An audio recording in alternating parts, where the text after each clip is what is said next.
Welcome to our exhibition at Graham titled Against Nature, Hard-Edged Abstraction.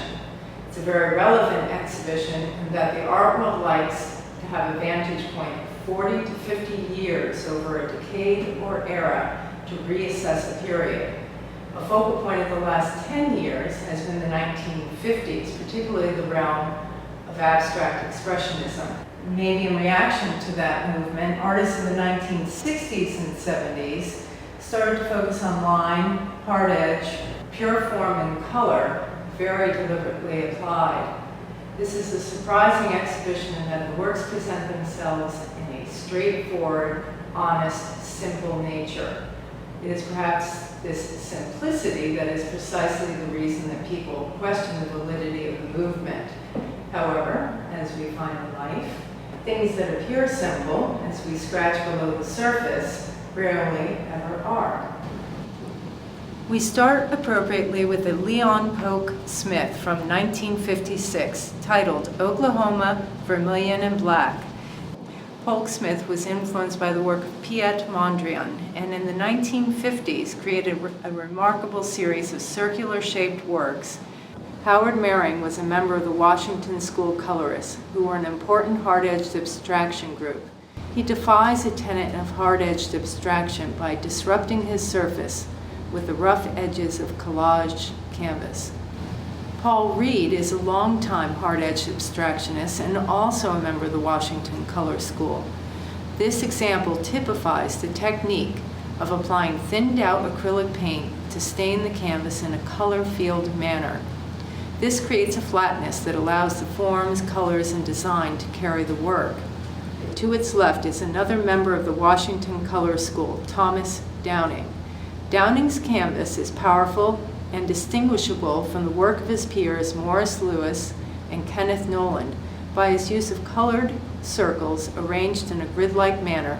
In contrast to the Downing, we have a work from across the pond in Britain by Robyn Denny. We are pleased to compare the work of some of Britain's celebrated hard-edged abstractionists.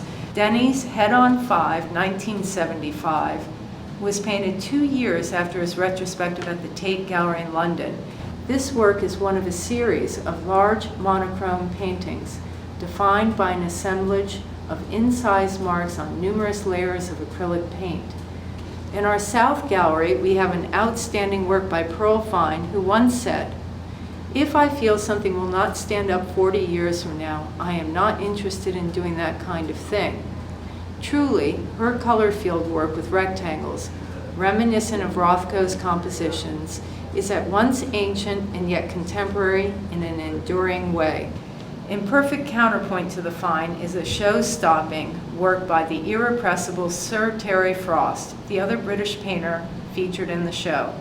Continuing on a rich bent, we have a work done in the 1970s by French artist Georges Noël, whose move to New York inspired him to abandon his free-form calligraphic work for canvases that reflected the hard-edged feel of this city. And in this work, Noël had seen imprints left in the sand at the beach by birds and was struck by their patterns. Some pieces do not require much verbal commentary, as Al Loving's Cube No. 2 of 1976 speaks a clear language of color, line, and form, and is the definition of a hard-edged abstraction. Jack Roth is often referred to as an abstract expressionist, yet he creates a bridge as his geometric forms have been referred to as a meeting place between spontaneity and precise rendering of line and form. A feature is the Charles Green Shaw because he explored a form of hard-edged abstraction in the late 1930s. His former tiny geometries and shapes enlarged. They now dominate the canvas in a brazen manner, which brings us to an element of three-dimensional work, an avant-garde rare piece from the late 1940s by Sidney Gordin. We are reminded of the constructivist movement with this piece, to which we rarely reference in hard-edged abstraction, but to which there are clear origins and roots. It would be wanting if we did not include kinetic sculptures of geometric forms, and the works of Roger Phillips, both in the large and smaller scale, are an essential foundation to the exhibition.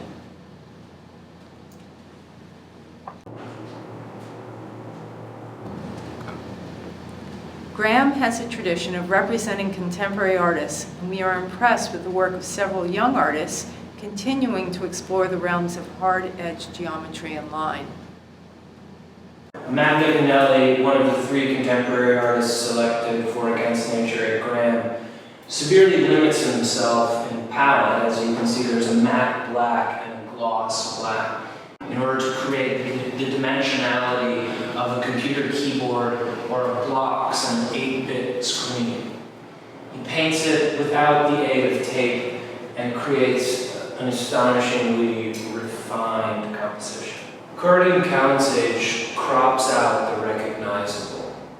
At first glance, it's an abstraction. Fat slabs of color overlapping in an imperfect grid with irregular shadows.